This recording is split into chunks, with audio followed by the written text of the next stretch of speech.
Hello. In this video, I'm going to go over some examples of finding a potential difference from knowing the electric field. And the examples I'm going to use a calculation of capacitance of a capacitor. A capacitor is just any kind of setup, any kind of device, if you like, that holds equal opposite charges and as a result has a potential difference between them. Let's write this down. A capacitor in the broadest sense is some setup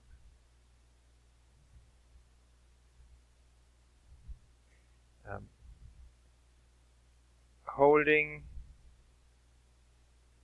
equal, capable of holding, I should say, holding equal and opposite charges, and of course for that to be possible, right, they have to be spatially separated. Right, I think it's obvious, otherwise you can't hold two opposite charges. If they're in the same place, they just neutralize each other, there'd be no net charge at all. So the most common example you might have met is the parallel plate capacitor. Often people say a capacitor.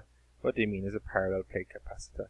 The way to visualize that is you've got some plates, and I'm going to allow for those plates to have a little connection. Often you find capacitors being used in part of circuits because the property of holding charges is useful. And then you get one plate, imagine this is a 3D metal plate, round, a square, a long strip, doesn't matter, it's positive, the other side is negative. And as a result, you're going to have an electric field going across this. Right? You can already tell just from what you've learned so far that the electric field here is going to essentially be looking something like this, and the edges curve around a bit. Usually we don't worry much about the edges. Right, this is my E field. That'd be one example, but it's not the only example.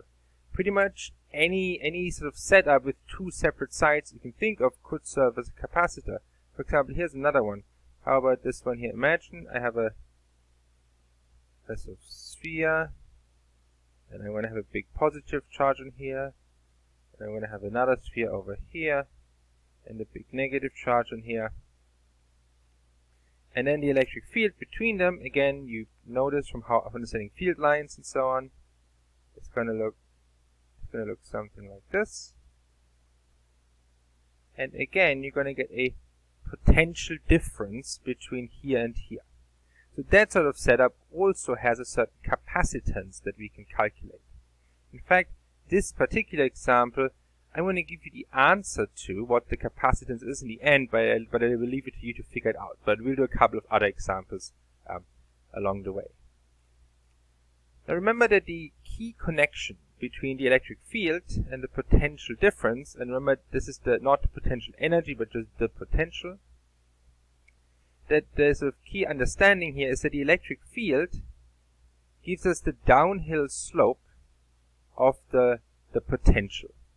So remember this analogy, that potential is a bit like height. Right? We could call the altitude on the side of a mountain the gravitational potential, because it tells you the potential energy per mass, if you just know where you are. Right? You have a certain altitude that will determine the gravitational potential energy per mass, and that is what you could call the gravitational potential. Similarly, the electric potential tells us the potential energy per coulomb of charge we might hypothetically place there. But also the electric field is kind of our downhill vector. How steep is it? Which way is down? So in this picture here, you think of it as this is kind of a mountaintop. This is a crater, and the arrows all point down. Whereas here you'd have a sort of constant like ramp almost. That's high up on the left, and it just goes in straight lines at a constant rate down. This analogy always helps you to visualize what potential, what the potential might look like when you've got an electric field and vice versa. So here just as some examples. Lots of different types of capacitors. So let's define what we call the capacitance. That is the property of a setup. Capacitance C. And so I'm going to write this down. It's just a property of the physical setup.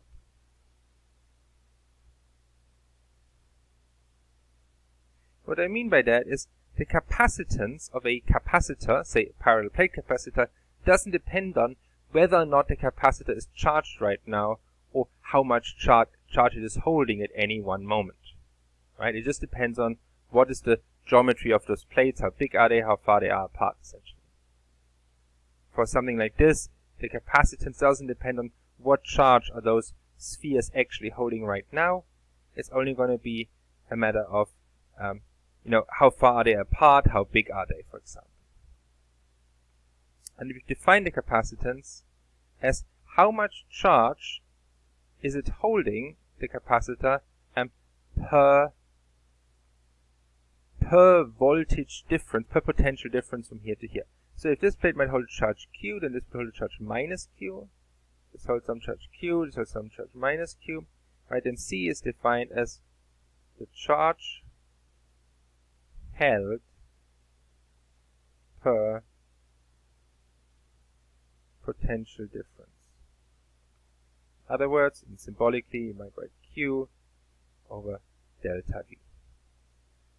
Our goal is to calculate this for a couple of different setups.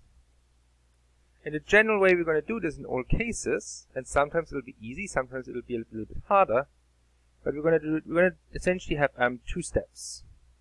First step is we're going to use knowledge of Q, so we pretend that a certain charge is on our capacitor. We use this to find the E field. And more often than not, we're going to use Gauss's law for that. But we're only going to use it for examples you've actually seen before. Right? So those examples you did before with cylinders and spheres inside one another and long infinite plates, we're going to use those to find E for the different setups. And then the second step is we're going to calculate delta V, potential difference from one side to the other, from E.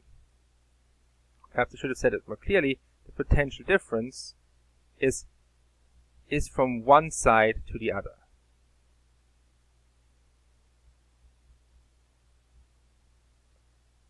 Right, the difference between the potential here and the potential here, or the potential here and the potential here. One side to the other. Okay. But the first step will involve Gauss's law.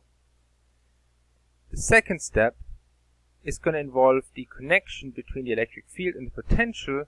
Let me write down what that is. We've met this before, but we haven't really used it very much, probably. The change in potential is the integral of E dot, let's call it ds, along some path from some starting point, called the starting point I, to some final point F, from initial point to some final point, right? It's almost like, let's visualize what this means. You start here, you want to find the potential difference between here and here, while you start walking, and for each little step you take, you measure the electric field, and you multiply it by the distance traveled in the direction of the field. And what I forgot here is actually the minus sign, excuse me. And there's a minus sign here because the electric field points essentially down the hill. So if I go along a field line, I'm constantly going down. If I go along a field line, the dot product here is just the multiplication of the size of your step times the strength of the electric field. This is sort of the inverse of the other relationship that you've met, which was that E is minus the grad of the potential. Alright, so you've seen this. and this is essentially just reversing, because differentiation, even in more than one dimension, is the reverse of taking an integral. Right? So this equation says electric field is in the direction of downhill, and its magnitude is the steepness with which the potential changes. How steep is your hill? Where potential, the value of potential is essentially altitude. This one says the change in potential, the change in altitude you experience as you go along a path from some initial point to some final point, that is equal to summing up for each step how steep is it where you are at right now, right? So you take a step size, let's say is 1 meter across. You go 1 meter sideways. How far you're going up or down will depend on how steep the hill is, right where you're at. Try to visualize this with walking on the side of a hill. And of course, it only counts if your whole meter is in the direction straight uphill, straight down the hill, then it counts all the way. But if you're going at an angle to the hill, you have to take the component of your step direction that's up the hill, down the hill. Right, so see if you can. Let me just actually quickly sketch this. I think it will be helpful before we get started, just to remind ourselves of this relationship. So imagine if we're the side of a hill, and I've got maybe contour lines that look like this, right? And this is 50 volts, 40 volts, 30 volts. You can think of it as 40 meters, 50 meters, 40 meters, 30 meters, say. In that case, if the electric field, right, would be pointing like this. And then if I'm here, let me draw the field lines actually. They go like this. Always cross them perpendicularly, right? So the field lines in that case would probably look something like this, and a bit more sort of bent up here, so that they always cross. I didn't do this perfectly, but you get the idea. They always cross the equipotential lines at 90 degrees. So if I take a step from here to here, this might be I will take a step from here to here, say, right, a small step. This is my step length. Then the potential difference, the height difference from here to here, go from 40 meters here, 30 here, it's going to be the step length, and you can call that ds, times the steepness of the hill, and that's given by the electric field there. Right, so the height I lose by stepping from here to here is how long is my step sideways, and then times how steep is it, what is the slope. Okay, let me draw this from the side. So here's my sort of side view. I'm going to draw a potential against position. Of course, I can't draw 2D the position. You can imagine as sort of a cross section of the mountain. So here's my mountain. Right. If I go from here and I take a step that's that long, then the change in height is going to be from here to here. This is my delta V, or my little contribution to for this one step. Let's call it dV. Right, the change in height.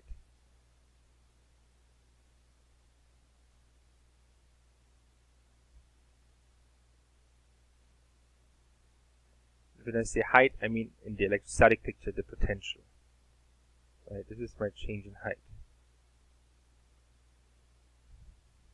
So to find the change in height, I take how far did I step times the slope here. Slope, because the slope is the rise over the run. So taking the run times the slope gives me the rise, or in this case, the fall. Right, how far down is it?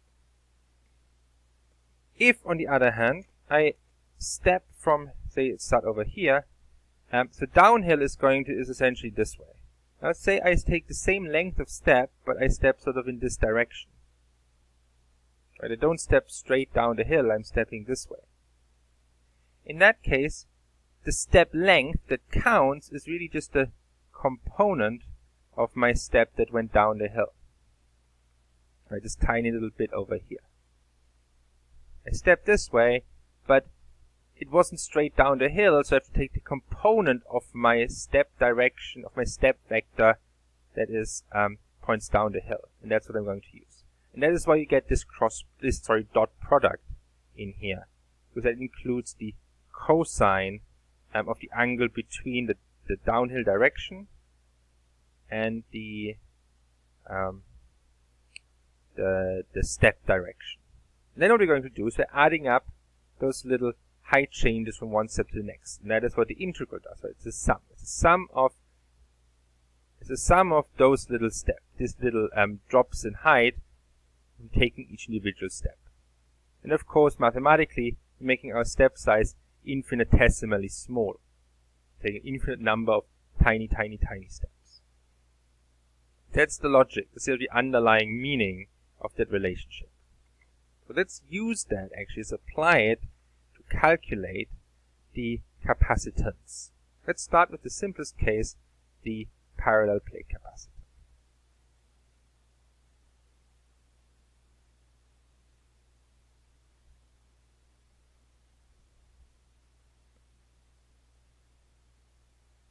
Okay. So let's imagine we've got two plates, and one of them is a positive charge, one of them holds a negative charge, and they're equal, right? They're equal but opposite, equal in magnitude. That is crucial.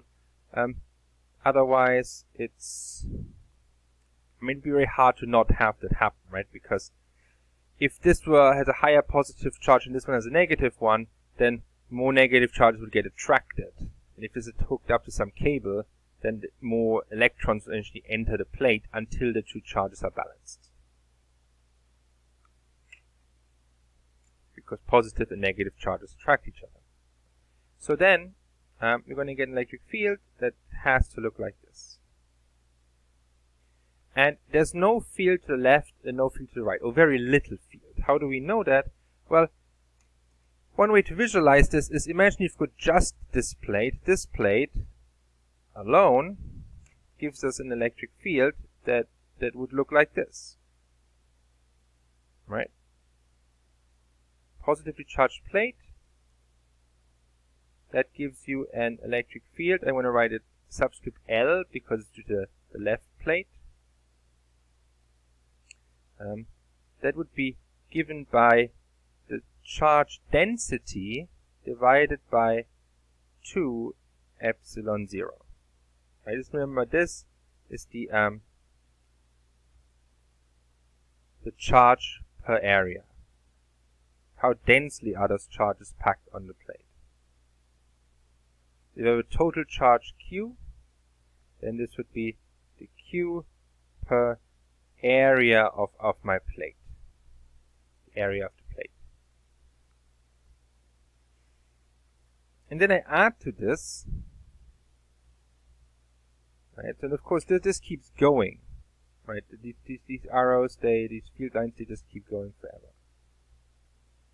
And the second plate is here, right? And if this one weren't charged, it would just keep going. We're going to add to this the counting the electric field due to the right plate.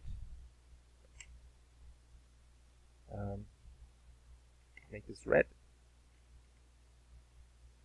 And the electric field strength here is the same, right? It's just going to be in a different direction because it's negatively charged. Namely, it's going to be like this.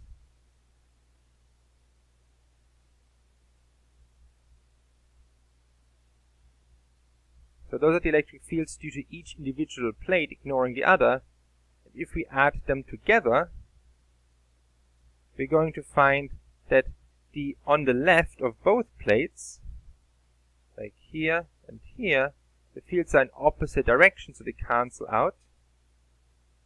On the right, in the very far right, to the right of the negative plates, the field is the left here, but to the right from the other from this plate here, right? The positive plate produces by itself a contribution to electric field that's to the right, even when you go far beyond this plate. Except that contribution gets cancelled by the field created by the right plate. Right, so outside, the field due to this one cancels the field contribution to this one, and same is true on both sides. In the middle, though, both plates create a field that's from left to right. So that's where they add. And we find that the combined field,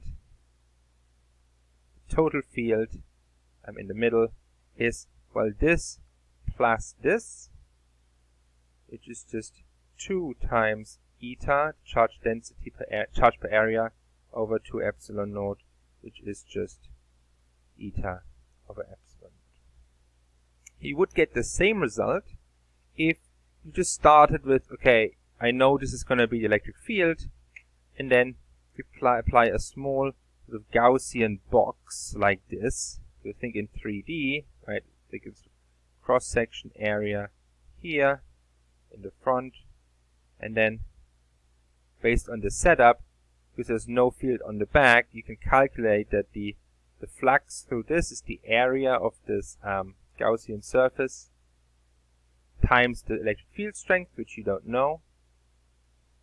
You write this over here, this setup, and the left-hand side of Gauss's law would be E times the area of my Gaussian surface, A Gauss, and this is just this one here.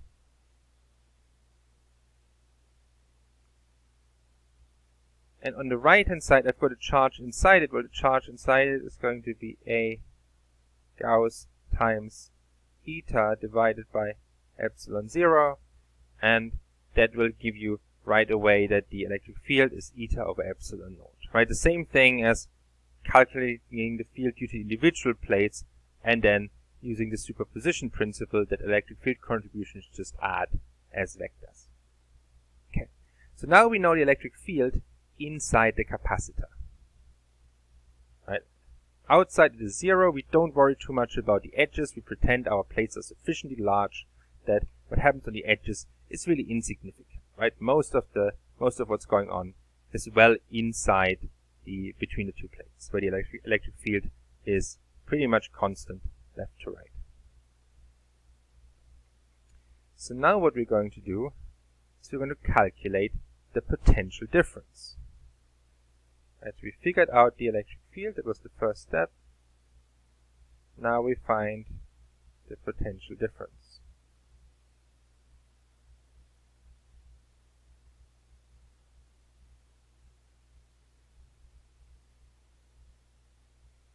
So the potential difference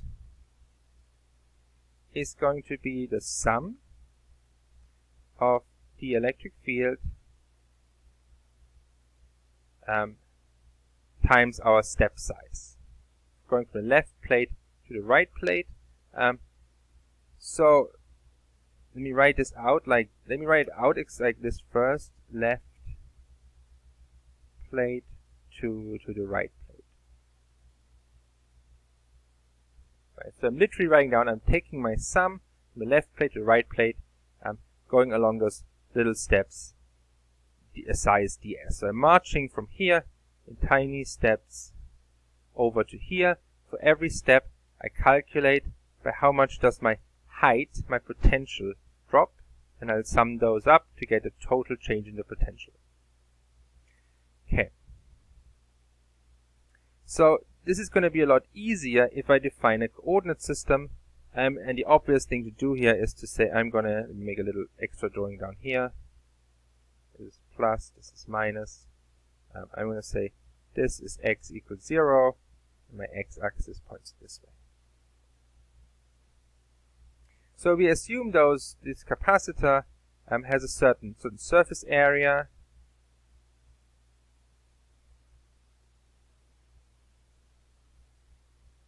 Right, each plate has a certain area. They're both the same. Not to be confused with the area of the Gaussian surface I might have chosen to calculate the field, right? It was arbitrary. long as it was inside the plate. But I hand you a piece of metal or two pieces of metal, and I say, here, use them as a capacitor. Well, they have a certain area, right, that you can't change. It's the area of the plate. The same thing we use to calculate the charge density if we know the overall charge.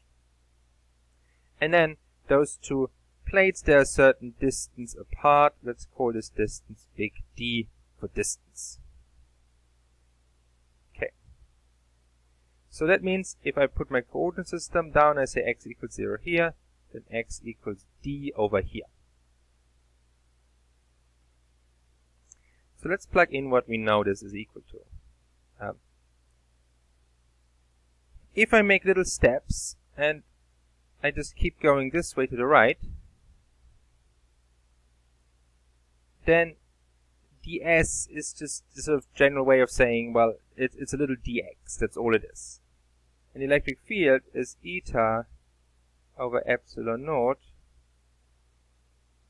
right? And the step I can now call the x because I've put down a coordinate system, so I know that each step that was arbitrary vector from here to here to here to here is really just a step in the x direction and nothing else. So the left plate, right, x is my integration variable, that's what I'm summing over, the little steps in x. So I can write my limits now as x equals 0. So I start and I finish at x equals d. Now lucky for us, that's a very easy integral to do, to perform, because this is just a constant. So you get eta over epsilon naught. The electric field doesn't change. In this particular example, from x equals naught to x equals d dx. Now this is a super easy integral. It's just saying, look, you sum up the length of each tiny step dx as you go from here to here. Well, because we go from here to here, the sum of the steps just gives you the total distance. So that gives eta over epsilon naught times the distance. Okay, write this down again. Next page, and write it a bit differently. Delta V is eta over epsilon naught times d. But I can also write this as eta as q over a, the total charge over the area of the plate. I'm going to write this as q, the charge on the plates, times d, divided by the area of the plate times epsilon 0. Okay, now the thing we wanted to find, remember, was the capacitance, C, and C, in this case, of the parallel plate, the parallel symbol plate. Well, that's defined as the charge per potential difference. Right, we calculate the other way around. We're saying, I assume there's a certain charge, what's the potential difference? But conceptually, the capacitance is how much charge is there on the plates per potential difference, per volt difference. So I can just rearrange this equation. So delta V goes over here, the rest goes over here except for the Q, and I'm going to get the area of the plate times epsilon 0 divided by the distance between them. So what's that telling you is, the bigger my plates, the more charge they can hold for the same potential. Okay, makes sense. But also, the closer they are together, the smaller d, the more charge they're going to hold for the same potential difference. And usually when you say have capacitors in a circuit of some application, you want, you want your capacitance to be a certain value, but in general you want to, make it as big as possible to hold the most charge. So to do that, you might make your plates large and your distance small. So one way to do this is that you, for example, you take, instead of just metal plates, you take sort of two really long strips of metal. You can draw this in 3D. You get the picture, right? It's meant to be 3D. Two plates on top of each other. And there's something in between that separates them, some kind of insulator. And then you take this long strip of conductor with charge, insulator, conductor, and you roll it very tightly into a sort of little roll. That's one way how capacitors you can sort of buy in an electronics shop, wherever you buy capacitors, what they might actually look like on the inside. Okay, this was our first example.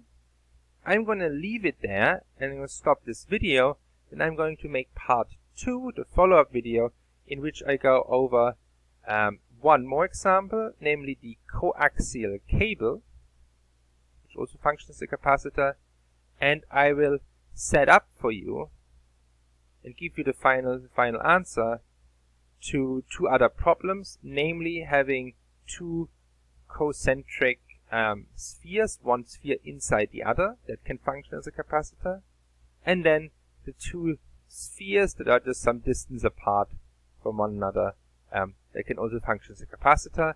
I'll give you the answers, help you with the setup, but to finish those off is going to be your task.